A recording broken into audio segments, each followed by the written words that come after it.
최소한 김한길 대표 체제에 들어서서 이른바 친노 비노, 뭐 분파 이런 게 김한길 리더십을 방해하거나 또는 김한길 이 대표 지도부가 당을 운영하는 데 있어서 뭐 걸림돌이 되거나 이런 경우는 제 기억에는 없습니다.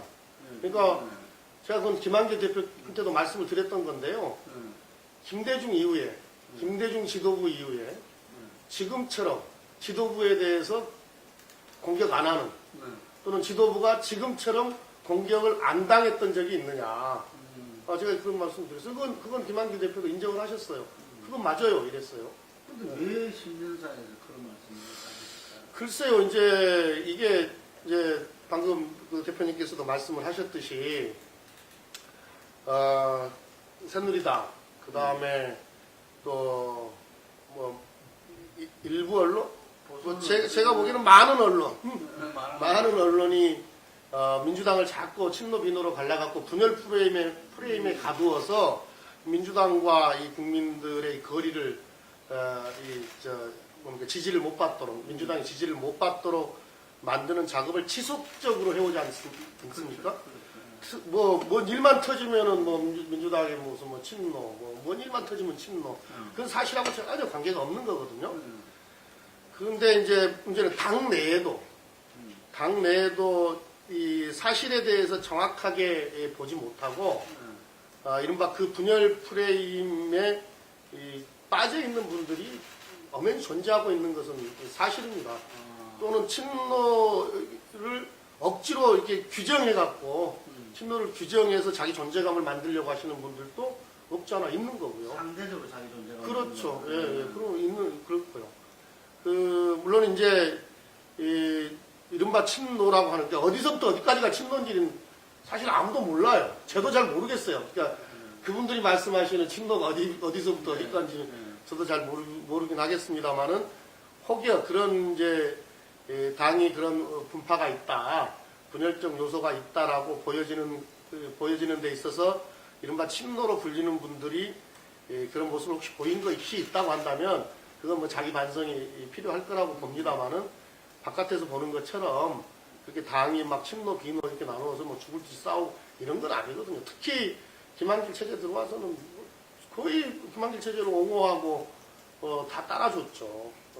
그런데 왜 김한길 대표 신년사에서 그걸 저도 잘 민주당 지지가 지금지 않은 원인 분석에서 그걸 갖다가 그건 저도 잘 모르겠습니다. 근데 이제 아주 많은 언론과 새누리당에서 공격을 하니까 우리가 선제적으로 우리가 최소한 분파와 관련해서는 없다 또는 혁신한다 이러면서 그 공격을 무디게 만들려고 하는 그러니까 이제 정리를 정확하게 할 필요가 있는데 혁신에 가는 데 있어서 부담이 됐다 이렇다고 한다라면 그건 전혀 사실과 안 맞는 이야기죠. 그러니까 문재인 의원이 당이 어떤 방향으로 혁신하려고 하는데 그거 이렇게 해라 저렇게 해라 간섭한 적은 한 번도 없지 않습니까? 그렇게 말씀하시는 분들의 이제 우리 언론에서도 나오는 이야기지만 문재인 의원이 발언을 함으로써 김한길 지도부의 어떤 존재가 약화되는 거 아니냐라는 염려의 말씀들을 중간중간에 하셨던 것은 또 있죠. 뭐 저도 봤고. 근데 문재인 의원 입장에서 보면 참여정부와 관련된 이야기, 그러니까 문재인 의원은 참여정부와 관련해서 뭐 싫든 좋든 무거운 책임감을 갖고 계신 분 아닙니까?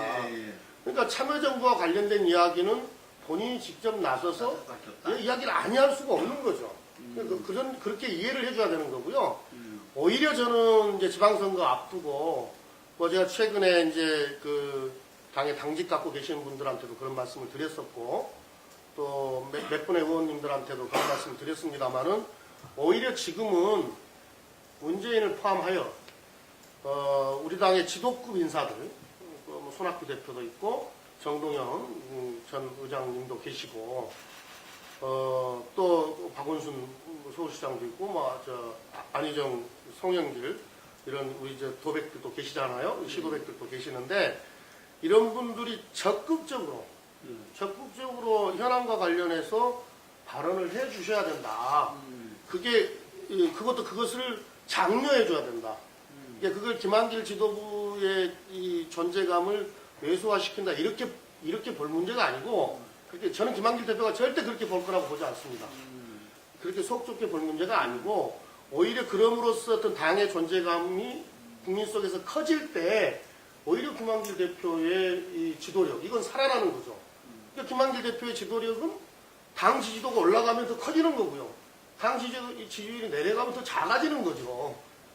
우리가 이제 뭡니까 뭐 60년 이 전통, 역사성 뭐 이런 게 또 강점이 될 거고요.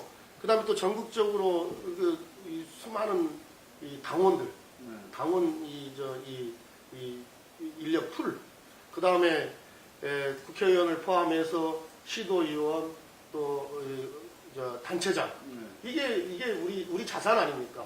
일단 사람이 많다는 게 자산이잖아요. 뭐 사람들이 적극적으로 자기 역할, 그 자기 지위에 맞는 자기 역할들을 할 수 있도록 당에서 분위기를 만들어주고 오히려 장려해주는 것이 우리 당의 지지도를 제고하는 오히려 방안이 될 거라고 생각을 합니다. 그러니까 그게 마치 현 지도부의 위상을 약화시키는 것처럼 이제 김한길 대표하고 좀 가까운 몇 분이 그런 말씀을 하셔가지고 김한길 대표가 오해를 받도록 그렇게 만드는 경향이 없지 않아 있어요. 민민이다 이거죠. 그렇죠.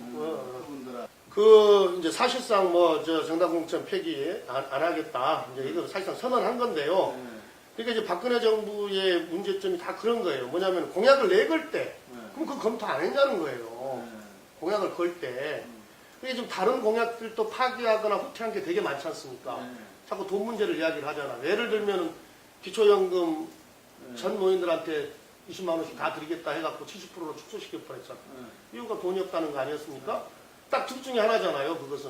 그것을 돈이 없다라는 것을 알고도 그런 공약을 걸었다고 한다면 그건 사기죠, 사기.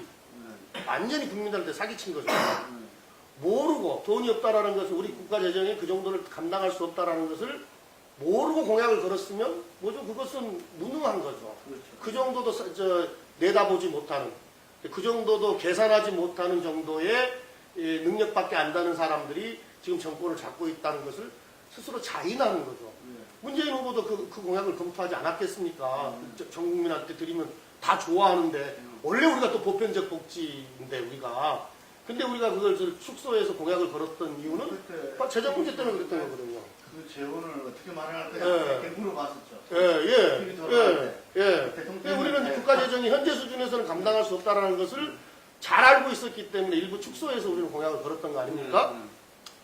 사실은 이제 그 55세 이상 이른바 고연령층에서 우리가 지난 선거보다 훨씬 더 많이 진 이유 중에 하나가 이제 이 공약 에 연유한 바도 있는 거거든요.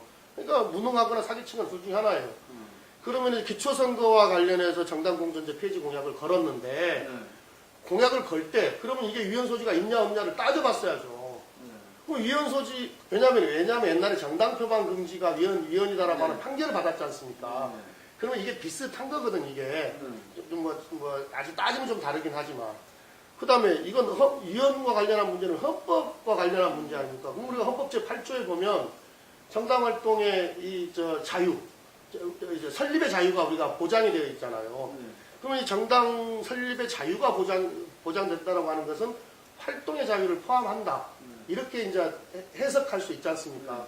그러면 이 정당 공천을 하는 것이 이 조항에 걸리냐 안 걸리냐는 우리가 공약을 걸 때 분석을 해봤어야죠. 새누리당은 지금 와서 이제 또 말 바꾸기를 하는 건데 또 둘 중에 하나인 거예요.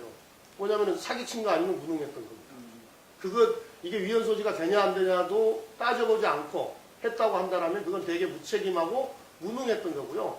위헌 소지가 있음을 알고도 급해가지고 뭐 다른 당에서 막 공약하고 이러니까 급해가지고 공약을 걸었다고 한다면 또한 그것도 사기친 거죠. 그래서 똑같은 걸 했는데.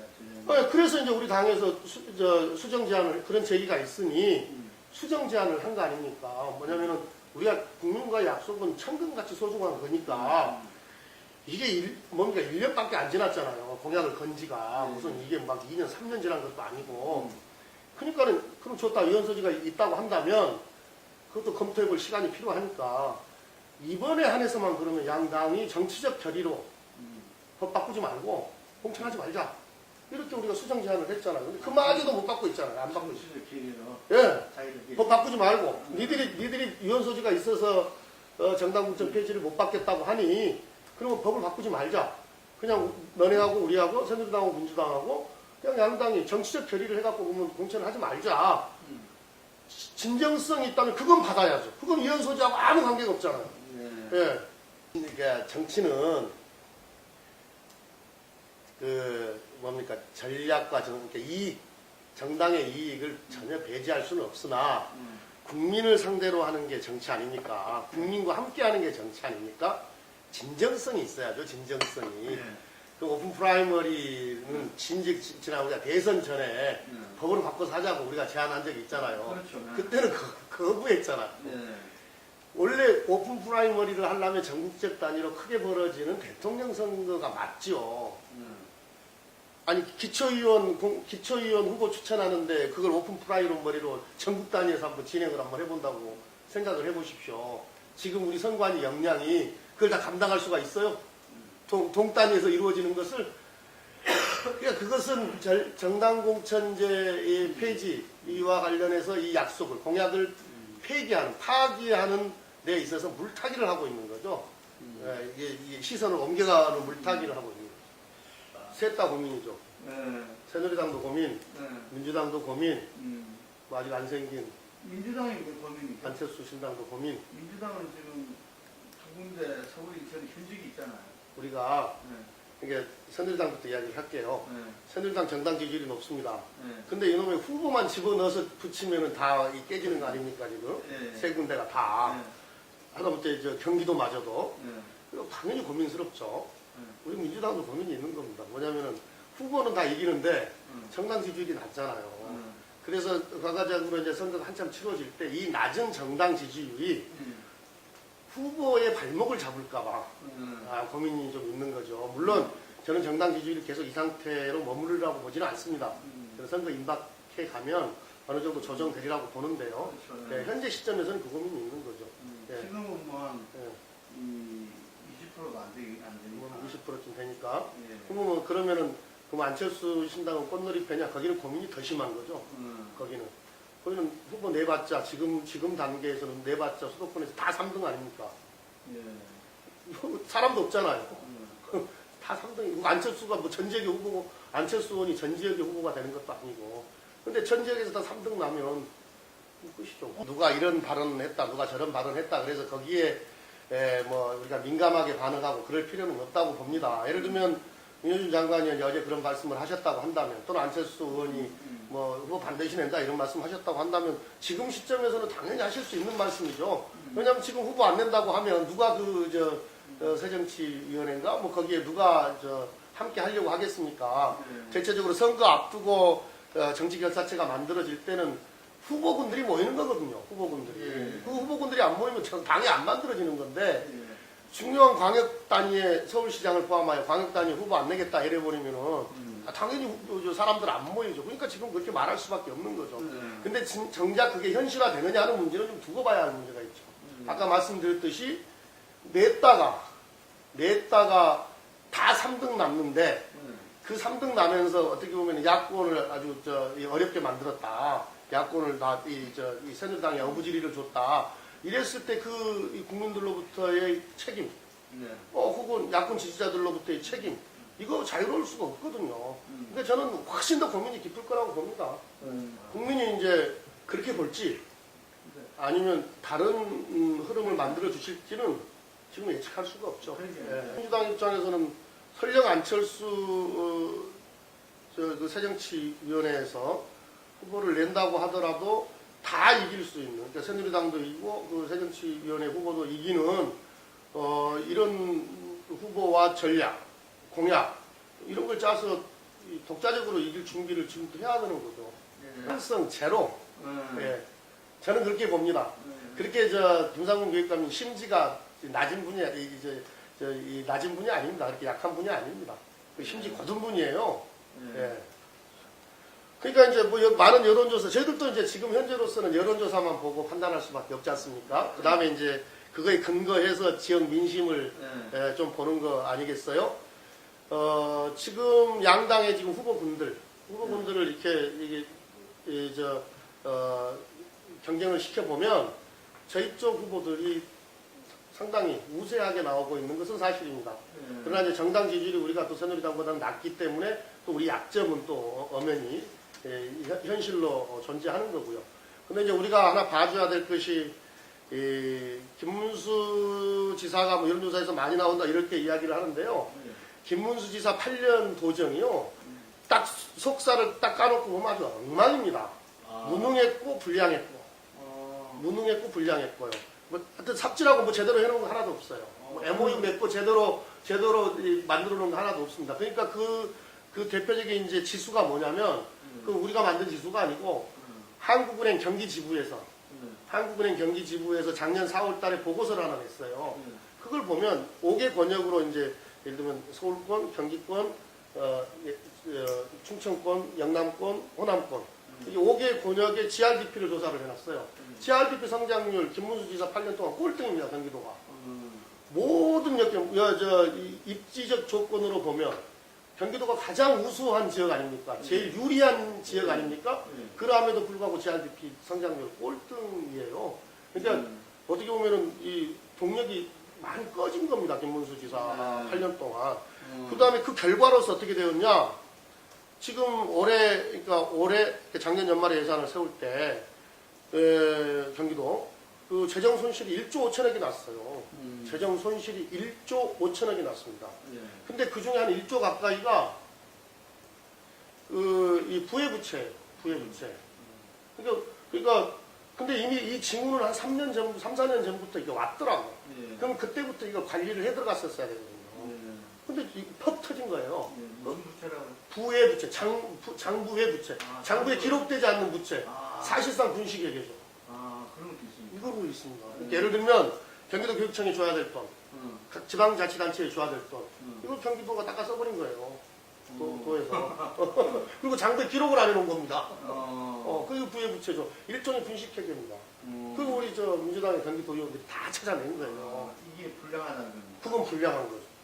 그건 양심 불량이죠. 앞에 그 무능한 거고, 무능한 거고. 1조 5천억의 재정 손실을 낸 것은 무능한 거죠. GRDP 성장률 꼴등 무능한 거죠. 그 다음에 각종 MOU 맺어가지고 제대로 해놓은 거 하나도 없어요. 이게 다 무능한 거죠. 근데 부회부채까지 발생했다? 불량한 거죠. 그러시는데 그거 이건 별개네요. 택시 운전하면서 이미지만 만든 겁니다. 택시 운전. 본인이 이미지 정치 제일 싫어할 것 같이 말하는 분이 사실 이미지 정치를 했다는 이야기네요. 예. 개인적으로는 매우 겸손하고 좋은 자질을 갖고 있는 분인 건 또한 사실이에요. 이 겸손하고 또 사람 말도 잘 듣고 이런 또 장점, 정치인으로서 장점이 있는 분입니다. 뭐 제가 다 그분을 다 폄훼하는 게 아니고 그러나 이제 실적으로 성과로 평가를 해봐야 되는 거니까. 단위 종합행정을 분이 대통령 후보에 건져갈 수 있는 것은 그 종합행정을 평가죠. 검증을 통해서 이런 능력이 있다. 이렇게 돼야 되는데 실제 그 지수를 보니까 아니더라고요. 그래서 이제 그 후보에 제기하니까 어떻게 됐습니까? 다 사실로 인정했죠. 그러니까 이 꺼져가는 성장 동력, 경기도의 어떤 성장 동력을 다시 살려야 되거든요. 그러면 이제 새누리당에서 지금 거론되고 있는 후보들과 우리 민주당에서 거론되고 있는 후보들이 누가 더 잘할 것인가 이걸 비교를 해봐야 될 거 아닙니까?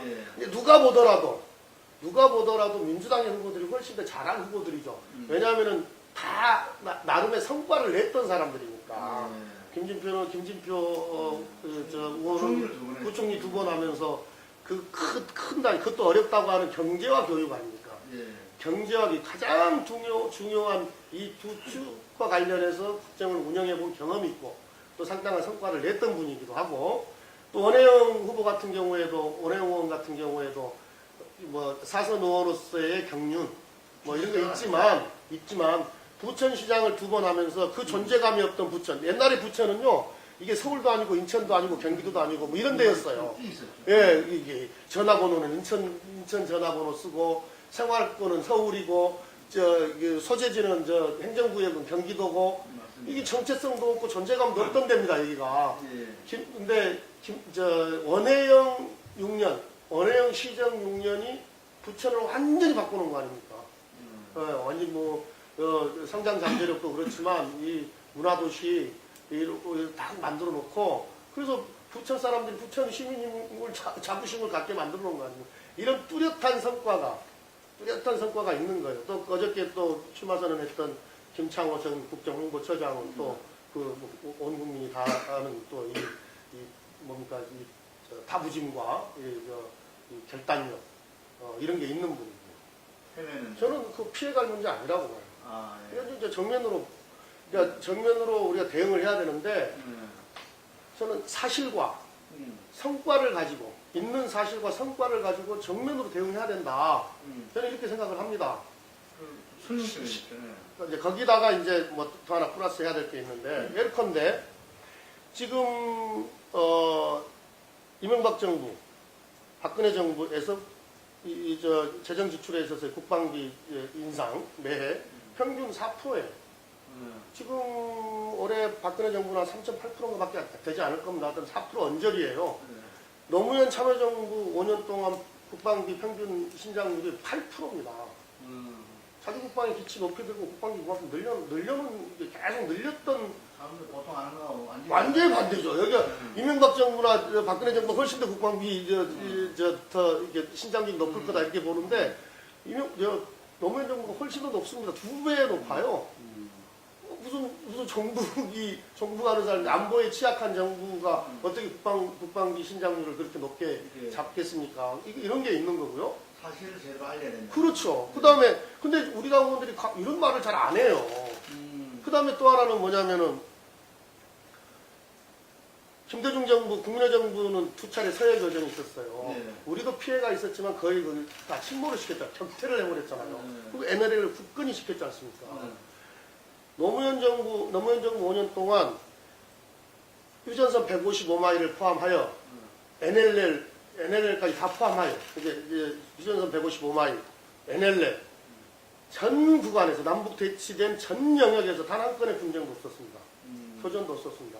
그러니까 완전히 평화 관리를 잘하면서 안보를 해결한 거 아닙니까? 그러면 우리가 선자병법에 보면은 싸우지 않고도 이기는 게 가장 최고라고 하지 않습니까? 네. 안 싸우고도 우리가 평화 관리를 한 겁니다. 교전하지 않고도. 그럼 이명박 정부 들어서서 어떻게 됐습니까? 정부 말대로 정부 말대로 하면 천하람 피격당해서 애꿎은 우리 젊은 목숨들 다 죽었죠.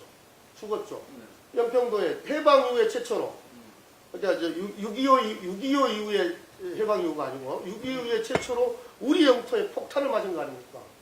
최초 아닙니까 이게? 우리 애꿎은 젊은 목숨. 그 다음에 우리 민간인까지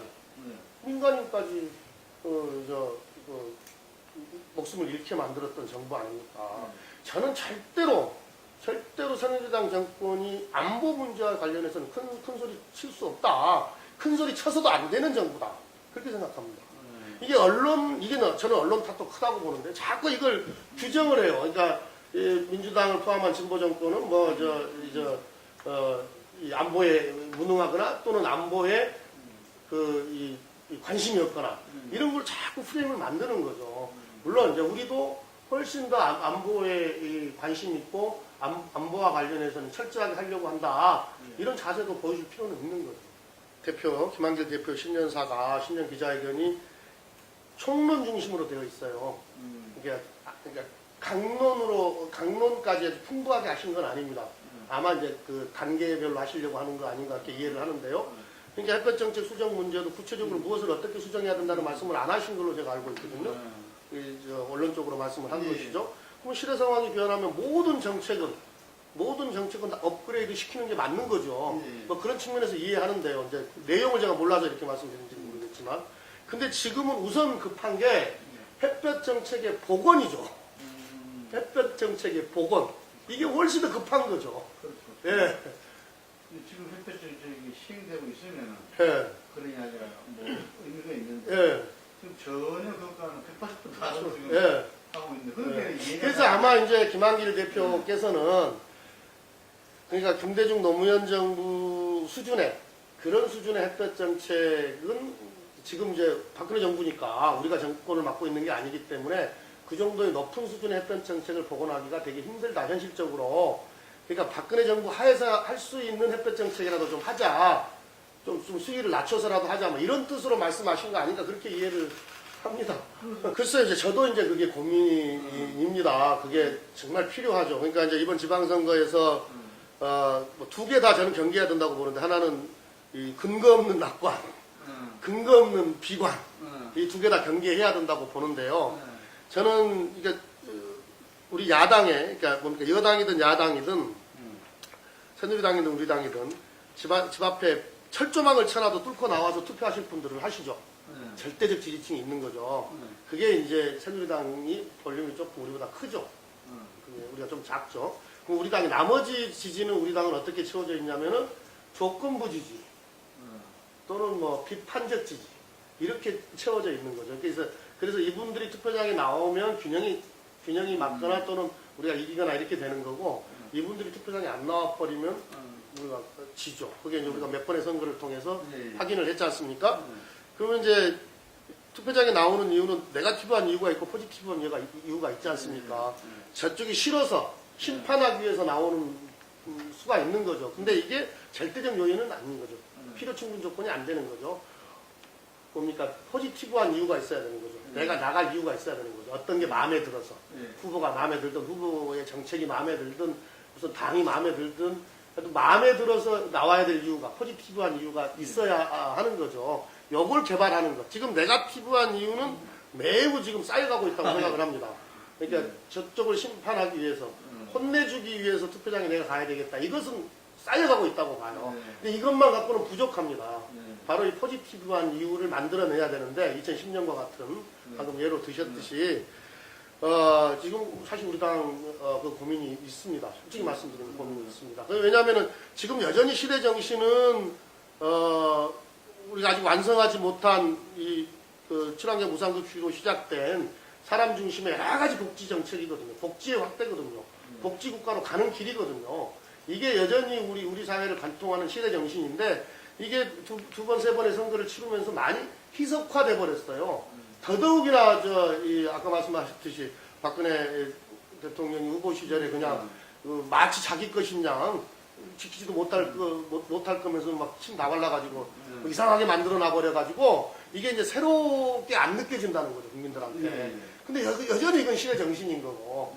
그래서 저는 조심스럽게 지금 교육 문제와 관련해서 고민을 좀 많이 하고 있습니다. 이게 역시 우리 국민들이 지금 특히 경기도, 뭐 저는 서울도 마찬가지일 거라고 보는데요. 교육과 관련해서의 관심이 높아요. 또 이 문제를 해결해 주기를 간절히 소망하고 있습니다. 간절히 소망하고 있어요.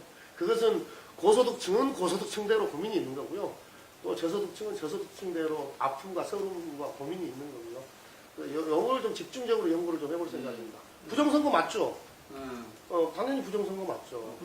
예, 박근혜 대통령 개입했냐 안 했냐는 그건 두 번째 문제고, 알고 있었냐 모르고 있었냐는 두 번째 문제고, 국가기관이 선거에 개입했고 정치에 개입했기 때문에 이거 부정선거는 맞는 거죠.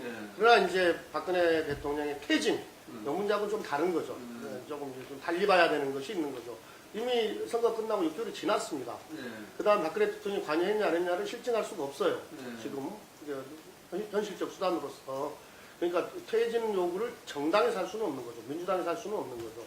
그래서 민주당에서는 퇴진 요구를 하지 않고 있지 않습니까?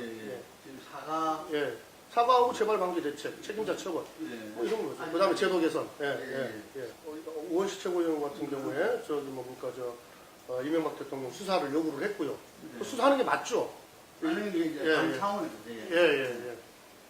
글쎄요, 그건 이제 뭐 당 내에서 어떻게 논의되는지는 모르겠습니다만, 이명박 대통령이 수사 받아야 되는 건 매우 명백한 것 같습니다. 4대강의 배임 행위, 그 다음에 해외 자원 개발과 관련한 어떤 커넥션이 있는지 여부 문제, 그 다음에 대선 개입과 관련해서는, 국가기관의 대선 개입과 관련해서는 이분이 참여정부하고 달리 국정원 보고를 받으신 분 아니에요. 참여정부 노무현 대통령은 국정원 보고를, 독대 보고를 안 받으셨거든요. 근데 이분은 받으셨어요.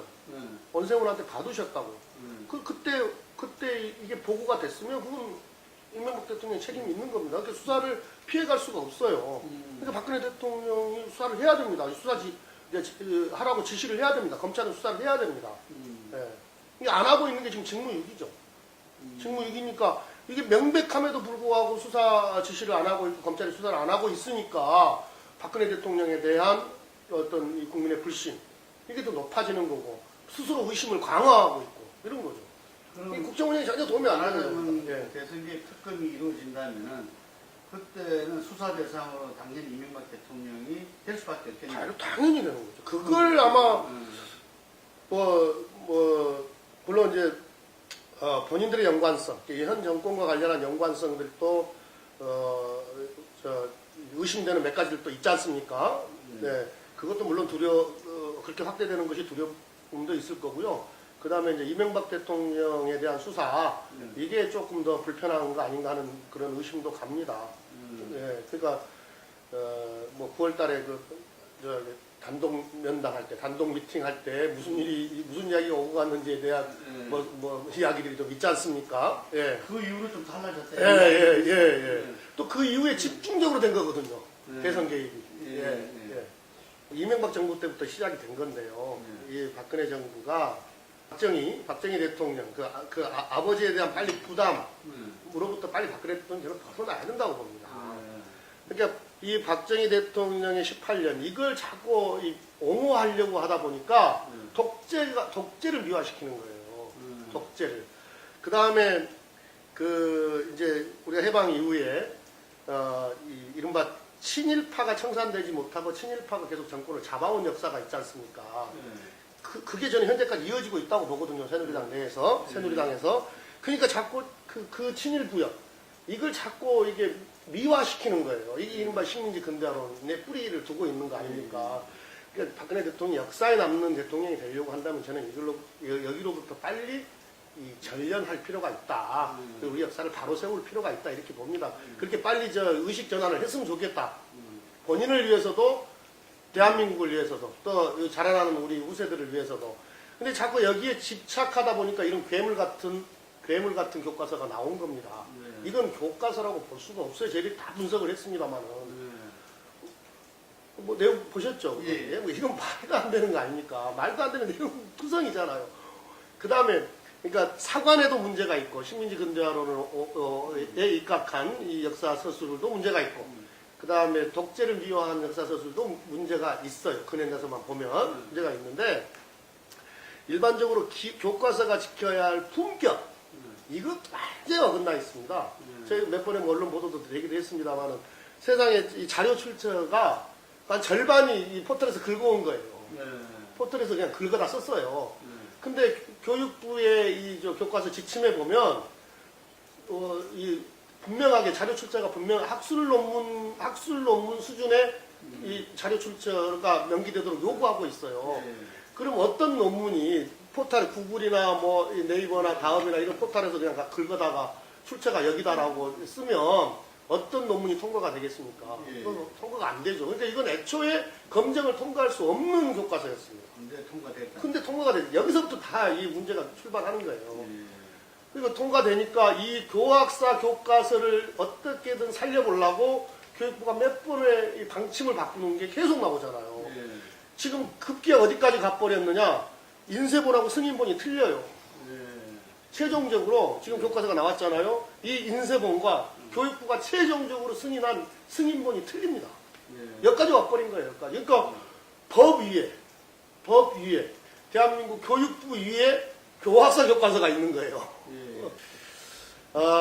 국민 여러분, 그리고 우리 폴리뉴스 시청자 여러분, 또 애독자 여러분, 반갑습니다. 저는 민주당의 경기도당위원장 맡고 있는 김태년입니다.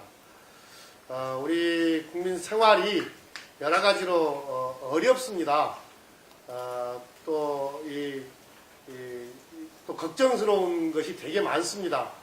정치하는 한 사람으로서 여러 가지 송구스럽고 죄송한 마음이 있습니다만은 저희들 더 자세를 가다듬고 더 분발해서 우리 국민들 생활이 조금이라도 더 나아질 수 있도록 더 철저하게 일하도록 그렇게 하겠습니다. 어려우시더라도 우리가 이제 희망이 제일 중요하다고 생각을 합니다. 우리가 더 나은 내일을 희망을 가지고 설계하고 꿈꾸고 이렇게 했으면 좋겠습니다.